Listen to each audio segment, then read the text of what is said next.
Students, कल हम लोग पढ़े थे parallelogram law of vector addition. Parallelogram law of vector addition, इसको कल हम लोगों ने पढ़ा था और इस पे दो फॉर्मूला हम लोग निकाले थे। R is equal to root over A square plus B square plus 2ab cos theta और tan phi is equal to b sin theta divided by a plus b cos theta. और इसके tricks का भी आपको बताए थे, याद करने का शॉर्ट ट्रिक। आज हम लोग इस पर बेस्ड जो है क्वेश्चंस आपको बोले थे घर से बनाने के लिए। आज हम लोग दो क्वेश्चन करेंगे इस पर बेस्ड, और क्वेश्चन बनाने के बाद जो है हम लोग नेक्स्ट टॉपिक की ओर प्रोसीड करेंगे। इस पे ऑब्जेक्टिव्स बहुत क्वेश्चन आते हैं, इस पे बहुत ज्यादा क्वेश्चन आपको बनाना है। डीपीपी आपको ग्रुप में अवेलेबल हो जाएगा, उस डीपीपी को आपको पूरा बनाना है, फिर जो डाउट होगा उसको आप क्लियर कर सकते हैं। अब यहाँ पर देखिए, हम लोग एग्जाम्पल के लिए जो क्वेश्चन ले रहे हैं वो एससीबी का चैप्टर 2 का क्वेश्चन नंबर एक्सरसाइज का 1 ले रहे हैं। यह क्वेश्चन है कि ये vector A makes an angle of 20 degree and B, यानी vector A makes an angle of 20 degree and vector B यहां तक आ रहा है मेक्स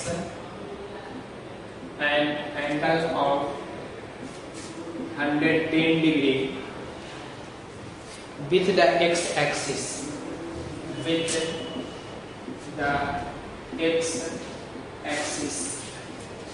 उसके बाद है the magnitude of these vectors are, the magnitude of these vectors are 3 meter and 4 meter respectively.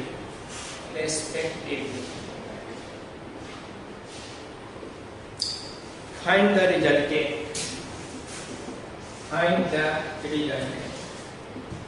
अब देखिए, रिजल्टेंट हम लोग को निकालना है। तो यहाँ रिजल्टेंट का मीनिंग हुआ कि आपको आर वेक्टर निकालना है, और आर वेक्टर निकालने का मतलब हुआ आर का मैग्नीट्यूड निकालना है और tan फाई दोनों निकालना है। अब इसको हम लोग सोल्व करेंगे। सोल्व कैसे करेंगे? फॉर्मूला हम लोग को याद है, हम लोग डायरेक्ट लिखेंगे अकॉर्डिंग टू क्वेश्चन क्या दिया हुआ है, क्या हम लोग को सोल्व करना है। तो देखिए, यहाँ तक आपको दिख रहा है, यहाँ तक तो अकॉर्डिंग टू क्वेश्चन आपको दिया हुआ है वेक्टर ए का मैग्नीट्यूड जो है वो 3 मीटर है। वेक्टर ए मैग्नीट्यूड 3 मीटर, और ए के लिए जो थीटा 1 है, याद कीजिए रिप्रेजेंटेशन में थीटा बताए थे, तो एक्स एक्सिस से 20 डिग्री है। तो यहाँ पर हम लोग मान लेते हैं कि यह हमारा एक्स एक्सिस है, यही क्वेश्चन में मान लेते हैं यह हमारा एक्स एक्सिस है, यह हमारा वाई एक्सिस हो गया। एक्स एक्सिस से पहला वेक्टर जो है वो 20 डिग्री पे है, तो ये 20 डिग्री ले लिया। यह वेक्टर ए हो गया, ओ ए नाम रख लिए इस वेक्टर का। दूसरा तो थीटा 1 जो है वो 20 डिग्री है। दूसरा मॉड ऑफ वेक्टर बी देखिए, ये 4 मीटर है। यहाँ से आपको पता चल गया ये बी वेक्टर है, ये 4 मीटर रिस्पेक्टिवली 1 है। और बी वेक्टर के लिए एंगल जो है रेफरेंस है 110 है, यानी इसके लिए थीटा 2 जो है वह 110 डिग्री है। यहाँ पर जो है यह हमारा 90 डिग्री आएगा, 20 इधर बढ़ा देंगे तो 110 आ जाएगा, यानी यह हमारा वेक्टर बी हो गया यह। और वेक्टर बी का जो मैग्नीट्यूड है वो 4 है, इससे बड़ा है इसलिए थोड़ा बड़ा बना दिए हम लोग। यहाँ पर ये पॉइंट ले लिए बी, यह जो है वेक्टर हो गया बी, और यह एंगल जो हो गया आपका, ये पूरा एंगल 110 डिग्री हो गया, 110 डिग्री। अब इसी का रिजल्टेंट हम लोग को निकालना है, तो r का मैग्नीट्यूड निकालना है। तो यहाँ पर जो r का मैग्नीट्यूड का फॉर्मूला में जो हम लोग cos थीटा लेते हैं, वह थीटा क्या है? वेक्टर a और b के बीच का एंगल है। तो अब आप यहाँ बताइए कि वेक्टर a और b के बीच का एंगल यह कितना हुआ। तो यहाँ ध्यान दीजिए, वेक्टर a और b के बीच का एंगल ये 20 या 110 में से 20 गया तो ये 90 डिग्री आ गया, यानी इन दोनों के बीच का एंगल जो है 90 डिग्री हो गया। अब हम लोग इसको थोड़ा स्पेस बना लेते हैं यहाँ पर। अब जो है हम लोग को parallelogram of vector addition use करना है, तो ए के पैरेलल लाइन लीजिए, ए वाई एक्सिस है, और बी के पैरेलल लाइन यहां से लीजिए, इस पॉइंट पे आया, तो रिजल्टेंट जो आएगा वह हमारा यह वेक्टर हो गया रिजल्टेंट आर वेक्टर, और यह आर वेक्टर जो है ए से कितना एंगल बना रहा है, तो ए फाई हम लोग दर्शा दिए। पूरे इतना मैच नहीं करेगा डायग्राम में, थोड़ा इधर शिफ्ट करेगा, फिर भी हम लोग अप्रोक्स डायग्राम बनाए हैं, ठीक है। तो अप्रोक्स डायग्राम ये हम लोग का फाई आ गया। अब जो है फॉर्मूला देखिए यहाँ कैसे यूज करेंगे हम लोग, तो आर का मैग्नीट्यूड हो गया, यहाँ पहले देखिए थीटा 2 थीटा 1, तो दोनों के बीच का एंगल थीटा बराबर हो जाएगा थीटा 2 माइनस थीटा 1, यानी 110 degree minus 20 degree is equal to 90 degree आ गया। तो आर बराबर रूट ओवर ए square plus B square plus 2ab cos 90 degree. अब यहाँ पर देख लीजिए रूट ओवर ए स्क्वायर 3 स्क्वायर प्लस 4 स्क्वायर, ये तो 0 हो जाएगा, तो यह हो गया 5 यूनिट हो जाएगा मीटर। अब tan फाई यहाँ पे हम लोग निकालेंगे, तो tan फाई देखिए tan फाई बराबर फाई किसके साथ लिए हैं, a के साथ, तो बच कौन गया b, तो b का sin थीटा यानी b sin 90 degree divided by a plus b cos 90 degree. अब जरा सा इसका वैल्यू पुट करके देखिए, b है 4 sin 91 divided by 3 plus 4 into 0, तो ये 4/3 जो होता है 4/3 होता है tan 53 डिग्री, तो इम्प्लाइज दैट फाई बराबर हो गया 53 डिग्री। अब जो यह फाई आया वह ए से आया।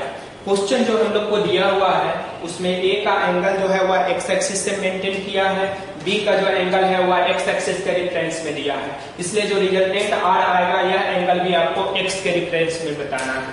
तो यह फाई का वैल्यू देखिए, फाई का वैल्यू हो गया 53 डिग्री और यह हमारा 20 डिग्री है, तो इसलिए ये रिजल्टेंट का जो एंगल हो जाएगा, यह रिजल्टेंट का जो एंगल हो जाएगा फाइनली इस एंगल को कुछ मान लेते हैं साई मान लीजिए, तो यह एंगल हमारा हो जाएगा फाई यानी 20 डिग्री और प्लस फाई, यानी यह हो गया 20 डिग्री और plus 53 degree equal to 73 degree.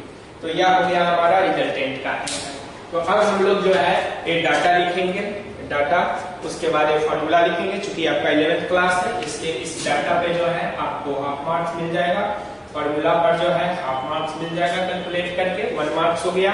tan phi निकालिएगा 53 degree, इस पे हाफ मार्क्स मिल जाएगा, और फाइनल जो आंसर आप लिखिएगा 10 रिजल्टेंट वेक्टर, ये फाइनल आंसर है, देखिए 10 resultant is of 5 metre at 73 degree with x axis. तो ये जो 73 डिग्री हमने निकाला 53 प्लस 20, इस पे हाफ मार्क्स आपको मिलेगा। तो इस तरह 2 मार्क्स का आपका जो है एक प्रॉब्लम सॉल्व हो जाएगा। तो यहाँ पर हम लोग को जो सीखना है यानी ध्यान जो रखना है कि थीटा जो हम लोग यहाँ लेते हैं वह दोनों वेक्टर के बीच का एंगल लेते हैं, एक्स एक्सिस से कुछ भी दिया हो उससे मतलब नहीं है, दोनों वेक्टर के बीच का एंगल यूज करेंगे। और tan फाई में 4/3 जो होता है tan 53 डिग्री का वैल्यू होता है, ये आपको एक याद कर लेना है। इसके लिए आपको रिजोल्यूशन में हम टेबल भी बताएंगे कि tan 30 डिग्री कितना है, 45 डिग्री कितना है, हम लोग को क्या क्या जरूरी पड़ेगा वो सब आपको बताया जाएगा। अब हम लोग आते हैं सेकेंड क्वेश्चन पे।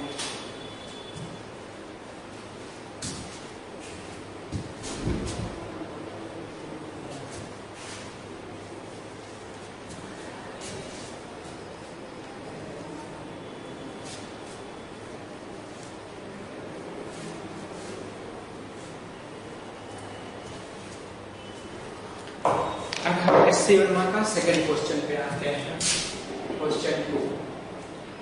क्वेश्चन नंबर 2 जो है यह है आपका कि let vector A and vector B be the 2 vectors of magnitude, यानी let vector A and vector B be the 2 vectors of magnitude 10 unit each, 10 unit each, if they are inclined to the x-axis, if they are inclined to the x axis at 30 degree and 60 degree respectively, at 30 degree and 60 degree respectively. Find the resultant.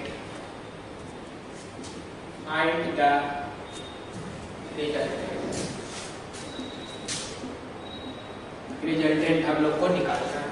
तो बस इसका भी solution में हम लोग वही step use करेंगे। सबसे पहले सॉल्यूशन में अकॉर्डिंग टू क्वेश्चंस देखिए क्या दिया हुआ है। तो ए का मैग्नीट्यूड जो है यह 10 यूनिट है, बी का मैग्नीट्यूड जो है यह भी 10 यूनिट है, और दोनों के बीच का एंगल जो है एक्स एक्सिस से पहला 30 है, दूसरा 60 है। तो पहले एक डायग्राम बना लीजिए। यह हमारा एक्स एक्सिस हो गया, यह वाई एक्सिस हो गया। मैग्नीट्यूड सेम है, 30 डिग्री पे पहला वेक्टर है θ1 एंगल मान लिए, 60 डिग्री पे दूसरा वेक्टर है θ2 मान लेते हैं 60 डिग्री। यह वेक्टर हो गया ओ ए, यह वेक्टर हो गया ओ बी। अब OA और OB को पैरेललोग्राम बनाइए। तो OA के पैरेलल लाइन यहाँ से स्केच करो, फिर OB के पैरेलल लाइन यहाँ से स्केच करो, तो यह इस पॉइंट पे जाकर के मिल जाएगा। तो यह जो है हमारा रिजल्टेंट होगा। Parallelogram law of vector addition, इसको R बोलेंगे। और यह R जो है वेक्टर A से बना रहा है फाई एंगल। अब दोनों के बीच का यह एंगल बता दीजिए थीटा कितना होगा। ये दोनों के बीच का एंगल मान लेते हैं थीटा। तो थीटा बराबर है θ2 माइनस θ1, 30 डिग्री बराबर हो गया। तो यही R हम लोग को निकालना है। तो इसका एक शॉर्ट ट्रिक भी है और मेथड भी है। हम लोग पहले मेथड से बनाएंगे ताकि आपका कंसेप्ट क्लियर हो, और इसके लिए शॉर्ट ट्रिक यूज करेंगे, फिर शॉर्ट ट्रिक आपको बताएंगे शॉर्ट ट्रिक कैसे है। तो यहाँ पर देखिए शॉर्ट ट्रिक जो कल आपको 7 रिमार्क बताए थे उसी में था। अब यहाँ पर हम लोग को R निकालना है। तो मोड ऑफ R बराबर बता दीजिए √a² plus b² plus 2ab cos theta. Formula हो गया। तो √, देखिए 10² प्लस 10² प्लस 2 इंटू 10 इंटू 10 तो 10² cos 30 डिग्री, तो यह हो जाएगा आपको √10² plus 10² plus 2 into 10² into cos 30 होता है √3/2। तो अब यहाँ पे हम लोग अगर डाटा डायरेक्ट पुट कर देते हैं cos 30 का, यहाँ देखिए cos 30 का अगर डायरेक्ट डाटा पुट कर देते हैं √3/2 तो ये न्यूमेरिकल वैल्यू आ जाएगा। और आपका आंसर में जो है वो हमारा न्यूमेरिकल वैल्यू नहीं दे करके थीटा के ही टर्म में है, इसलिए डाटा हम लोग वैल्यू नहीं पुट करेंगे। और जब डाटा नहीं पुट करेंगे तो इसको इस ढंग से हम लोग कन्वर्ट कर सकते हैं। 2 इंटू 10², देखिए 2 इंटू 10² यह हो गया फर्स्ट टर्म 2 है, प्लस 2 इंटू 10² सेकेंड टर्म हो गया, इंटू cos 30 डिग्री हो गया। अब कल आपको ट्रिग्नोमेट्री का कुछ फार्मूला बताए थे, उस फार्मूला का आपको यूज करना है। और यूज करोगे तो यहाँ पर आप जो है कॉमन निकाल सकते हैं। क्या कॉमन निकाल सकते हैं? तो √2 इंटू 10² को कॉमन ले लो तो आ जाएगा 1 प्लस cos 30 डिग्री। अब इसको आप चेंज कर सकते हैं, हम लोग यहाँ पे चेंज करते हैं आगे ऊपर। तो यहाँ पर देखिए तो ये मॉड R जो है यहाँ आ गया आपको √2 into 10² into 1 plus cos 2 theta. याद होगा कल बताए थे 1 plus cos 2 theta is equal to 2 cos square θ/2। ये हो गया 2 cos स्क्वायर θ/2 यानी 30/2 हो गया 15 डिग्री। यहाँ पे फॉर्मूला आप लिख सकते हैं since 1 plus cos 2 theta is equal to 2 cos square θ/2। हम लोग कल पढ़े थे, बोले 2 cos स्क्वायर थीटा, तो इसका यूज किया हम लोगों ने।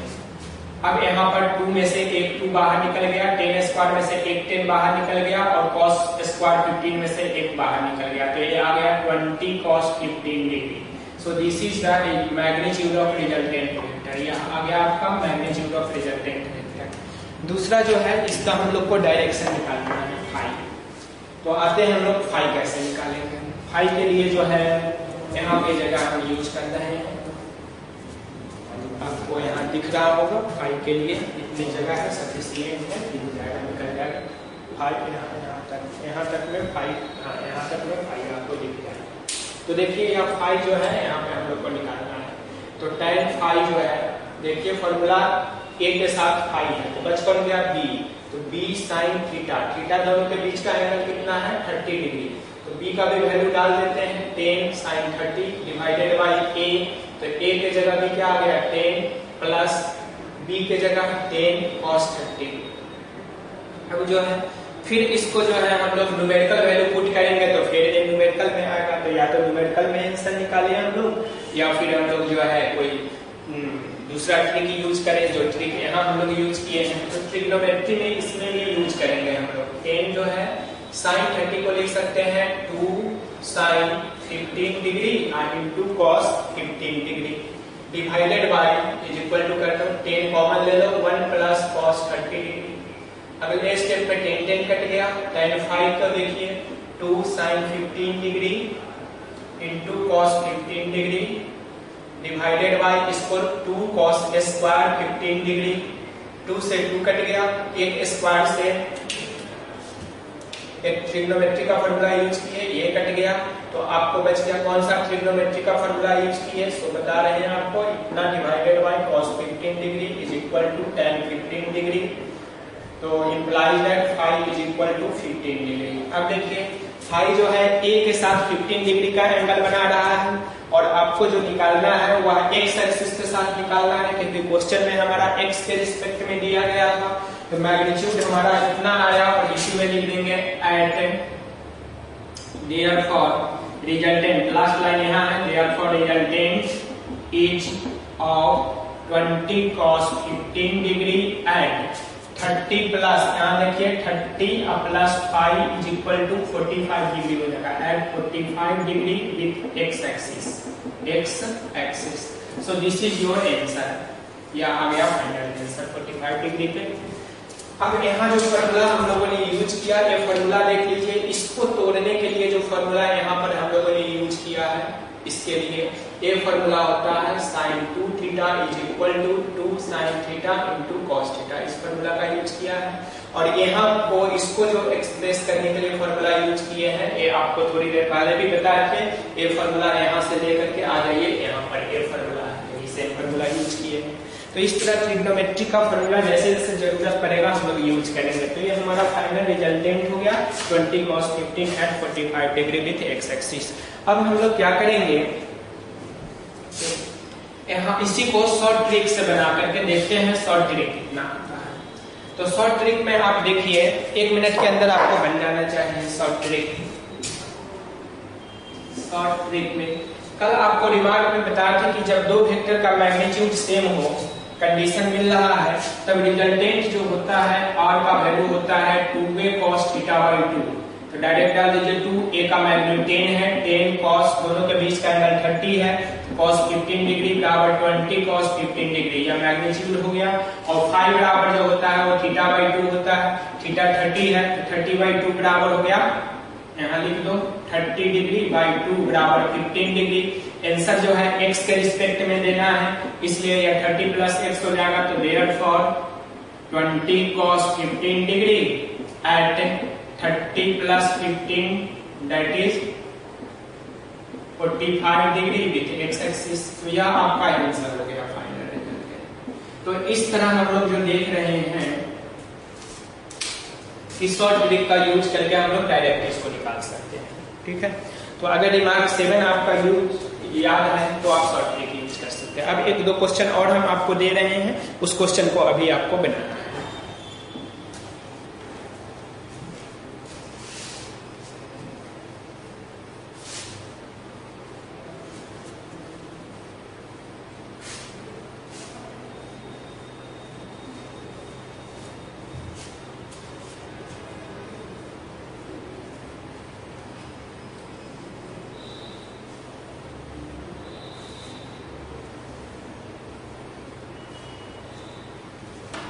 इस पे जो डीपीपी आज मैंने दिया है उस डीपीपी को ग्रुप में शेयर कर दिए हैं, उसको कंप्लीट बना लीजिएगा, क्योंकि उसमें बहुत सारे क्वेश्चंस हैं, वो सभी क्वेश्चंस जो है वो आवश्यक है आपको बनाने के लिए। क्वेश्चन दिया हुआ है, पहला प्रॉब्लम है कि आपके पास दो वेक्टर है, वेक्टर ए का मैग्नीट्यूड है 3 मीटर, वेक्टर बी का मैग्नीट्यूड है 4 मीटर और रिजल्टेंट का मैग्नीट्यूड है 5 मीटर। आपको जो है थीटा बताना है, what is the angle between two. ठीक है ना, ऐसा क्वेश्चन दिया हुआ है, दोनों के बीच का एंगल बताना है। तो यह एकदम इजी क्वेश्चन है, आप सीधे डायरेक्ट फॉर्मूला पुट कीजिए, r is equal to root over a square plus b square plus 2ab cos theta आप जानते हैं। तो 5 is equal to root over देखिए 3 square plus 4 square plus 2 into 3 into 4 into cos theta, यह आ गया। Square कर दीजिए दोनों साइड, तो स्क्वायरिंग यहाँ लिखिएगा आप, squaring both sides, both sides. 25 is equal to हो गया 9 प्लस 16 प्लस यह हो गया 24 cos थीटा। तो 25 is equal to 25 plus 24 cos theta. 24 cos theta is equal to 0, तो cos theta is equal to 0 is equal to cos 90 degree, तो theta is equal to 90 degree. इस तरह हम लिखेंगे कि vector A is perpendicular to vector B, यानी यह option correct हो जाएगा आपको अगर ऑप्शन में दिया रहेगा तो इस तरह हम लोग देख रहे हैं कि में जो हम लोग को ये फार्मूला है। अब इसमें क्या करता है, कभी कभी इस ढंग का डाटा देगा कि ए बी में कोई रिलेशन दे देगा, थीटा का वैल्यू आपको इस फार्मूला से निकालना है, फिर इसको tan phi वाले फार्मूला में पुट करना है, तब वहां से जाकर के आपको निकालना है फाइनल। तो इस ढंग का जो है क्वेश्चंस इसमें बहुत सारे लिस्टेड करके आएंगे। एक और क्वेश्चन आप देखिए,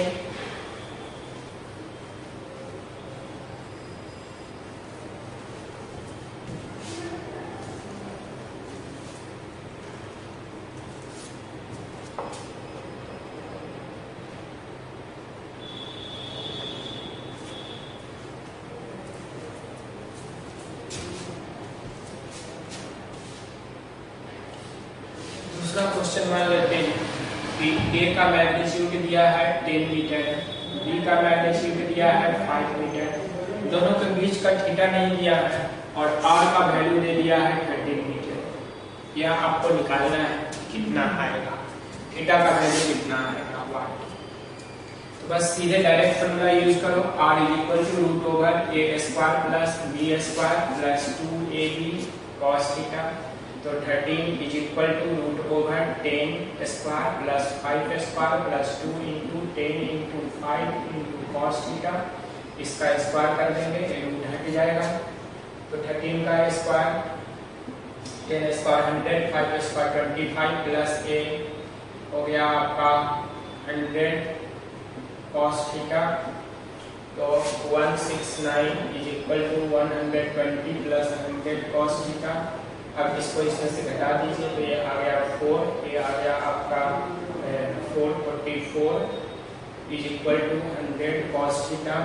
तो 44 by 100 is equal to cos theta, implies that cos theta is equal to, अब जितना कट जाए ये 11 से कट जाएगा, ये 25 से कट जाएगा, 11/25, तो theta is equal to cos inverse 11/25। तो इस तरह R निकालना इजी टाइप का क्वेश्चन आएगा, R निकालने पे, थीटा निकालने पे, 5 निकालने पे। और ये सब जो है कंप्लीट करने के बाद जो है आप डीपीपी पूरा कंप्लीट करके आइएगा। डीपीपी कंप्लीट करने के बाद जो है हम लोग parallelogram law of vector addition के बाद नेक्स्ट जो मेथड है ग्राफिकल में, वो हम लोग polygon law of vector addition पढ़ेंगे। और polygon law of vector addition पढ़ने के बाद हम लोग सबट्रैक्शन ऑफ वेक्टर पढ़ेंगे। सबट्रैक्शन ऑफ वेक्टर भी इसी से रिलेटेड है पैरेललोग्राम लॉ से, इसलिए उसको भी यही पढ़ेंगे और तब जाकर के हम लोग एनालिटिकल मेथड में एंट्री करेंगे। ओके, तो आपका टास्क है टोटल डीपीपी कंप्लीट करके आना। 2 टास्क हो गया। पहला टास्क लिखिए डीपीपी ऑन पैरेललोग्राम लॉ, इस पे आपको टोटल क्वेश्चन बनाना है। और सेकंड जो टास्क है, ये फर्स्ट टास्क हो गया, सेकंड टास्क हो गया स्टडी करके आना है। स्टडी का मतलब दिमाग खोल करके पढ़ना, सीधे रट्टा मार के नहीं पढ़िएगा। Study polygon law of vector addition, polygon law of vector addition, इसको पढ़ करके आना है, ठीक है। और तब हम लोग सबट्रैक्शन ऑफ वेक्टर